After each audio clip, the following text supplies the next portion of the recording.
Na wakati huo jamii ya Wahindi wanaoishi nchini Kenya walikusanyika kupeperusha bendera yao ya taifa walipokuwa wakisherehekea miaka 75 ya uhuru.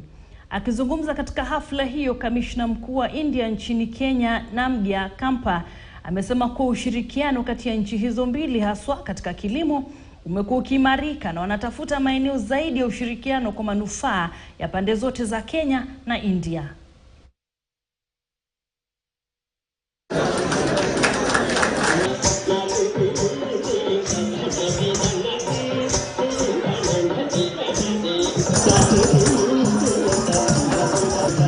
Our partnership with Kenya is more than that, though.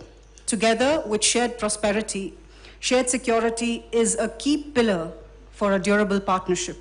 As countries linked by the Indian Ocean, we have stakes in the peace, security of this region and a rules-based international order, giving us every reason to work with Kenya and other partners who seek a more fair and cooperative world order. With Kenya, we also have the long-standing affinity of our intertwined past to draw upon in building our shared future. I applaud India for being a force for good in a complex, fraying, uncertain geopolitical environment.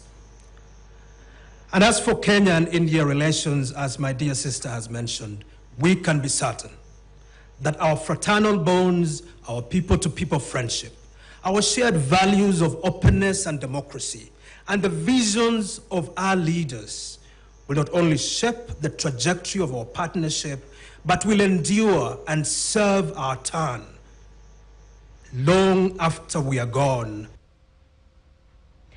Akina mama 200